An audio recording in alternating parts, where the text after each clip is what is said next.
What's up, guys? This is Jeff here. Today is Tuesday, January the 14th, 2025. It's just 4:11 Eastern right now, so 11 minutes over 4 o'clock Eastern, which, the closing time for the market.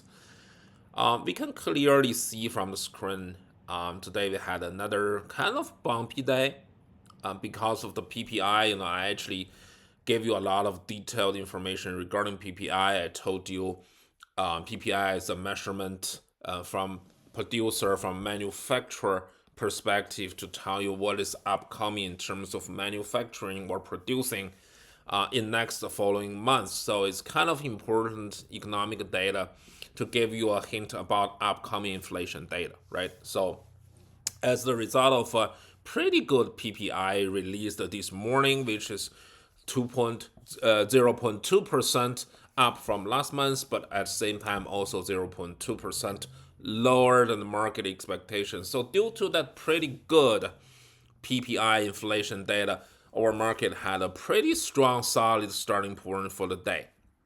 But then for the most of the morning session, it actually went down continuously because when you had a strong start of the day, when given the bigger background of the market, which is more about concerning the inflation coming back in early of 2025, especially when we have to kind of embrace the new economy policies from Trump administration.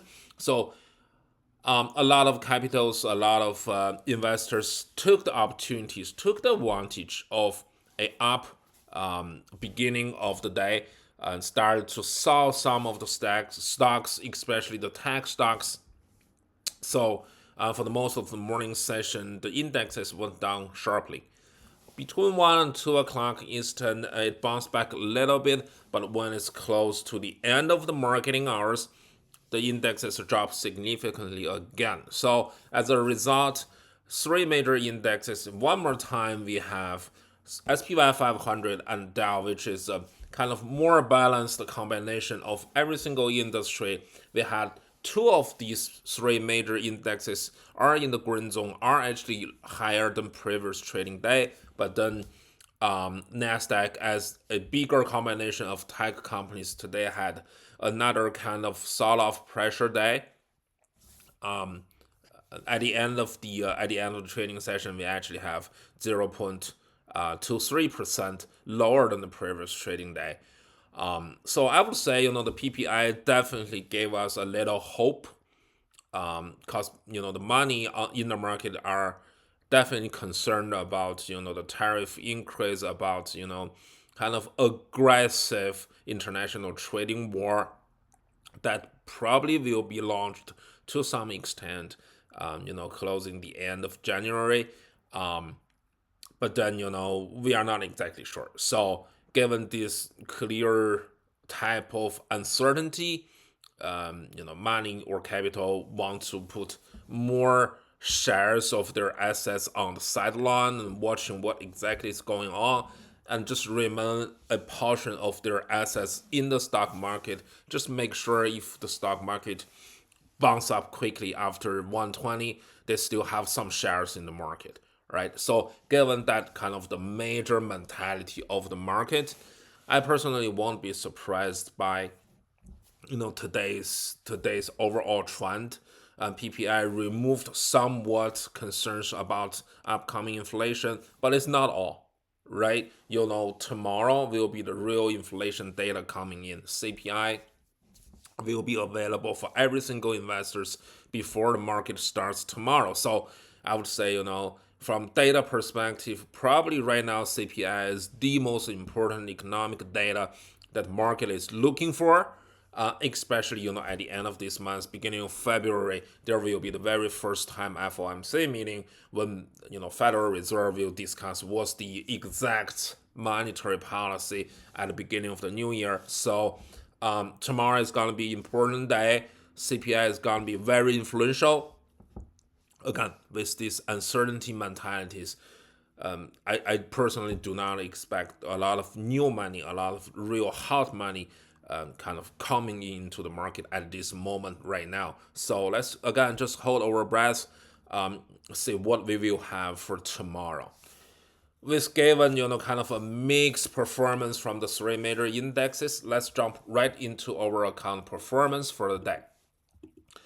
Well, as you can see today, we are performing pretty strong.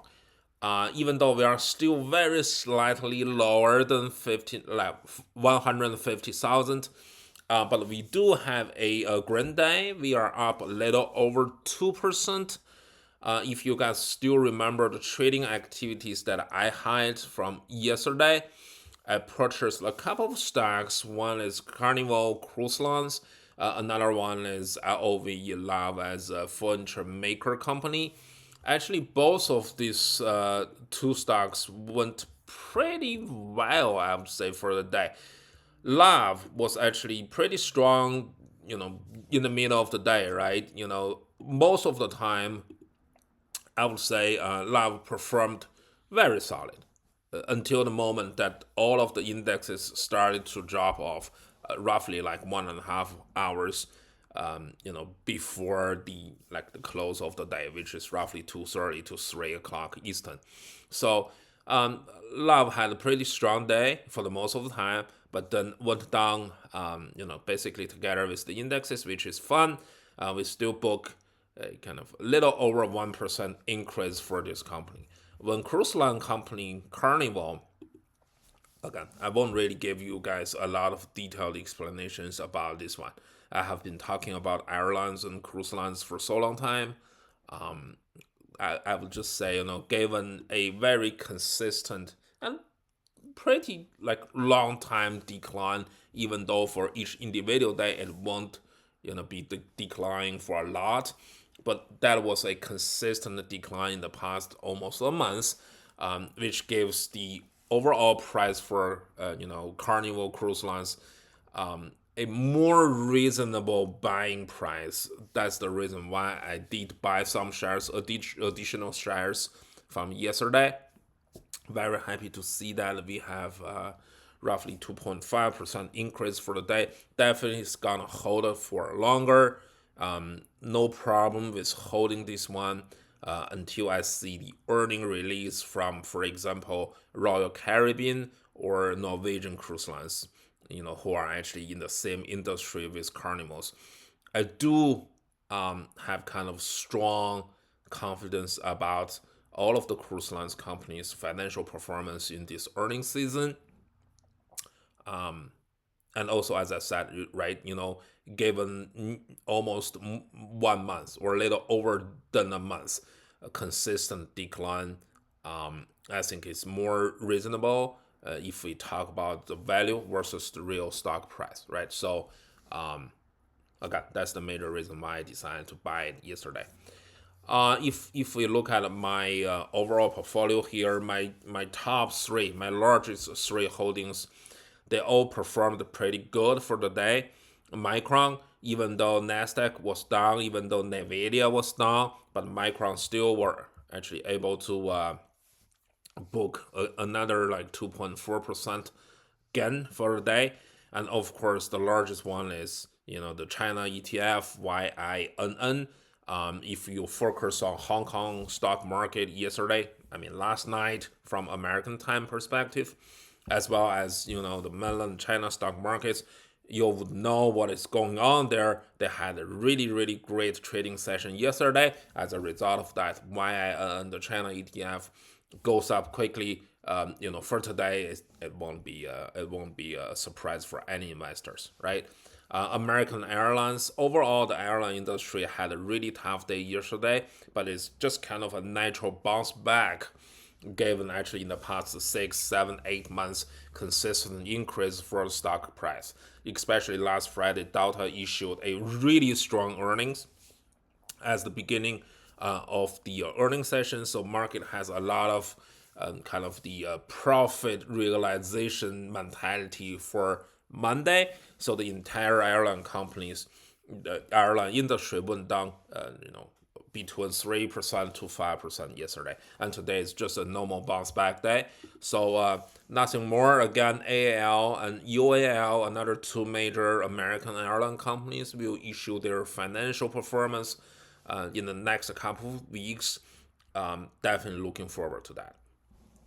I would say the only loser in my portfolio is actually NUE, the Nucor iron company. Iron industry had a great day based on, I would say this time may not be just a rumor, it's very closer, much closer, I would say, to the real reality, right? CLF, Cleveland, Cleve, together with NUE, Nucor, they one more time decided to jump into the game one more time and discuss the possibility of buying American Steel, which is the ticker for that is X, right? There's a long drama already took place between Japan and X, who is gonna be the real buyer at the end of the day. Right now, it turned out to be very clear. American government, U.S. government, doesn't want any foreign steel company become a major holder of American steel. So CLF and NUE jump back into the game and try to resolve this little mess eventually. And right now, I believe they have better bargaining power. So the price compared to their original price could be significantly lower. And then after removing all of the rumors or all of the guessing game, the iron company bounced back clearly yesterday, which is great sign, right? Today is just a kind of a little correction, a little consolidation day for NUE, like a little less than 1% coming back down. Not a major concern at all. So this is overall my performance for the account. We are back to 150,000 starting point one more time. Compared to today's index's performance, I guess it's a pretty happy result, right? Talking about trading activities, I did not have any trading activities done for today. Major reason for that is, as I talked earlier, tomorrow will be a major day, will be a CPI day, inflation day. Before that, I don't want to spend more money on tech companies or overall buying new stocks from today's trading session.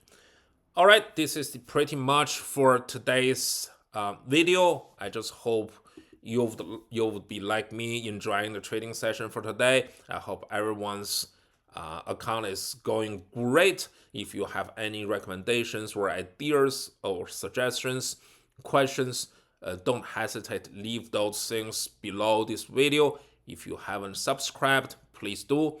Other than that, I will see you guys tomorrow.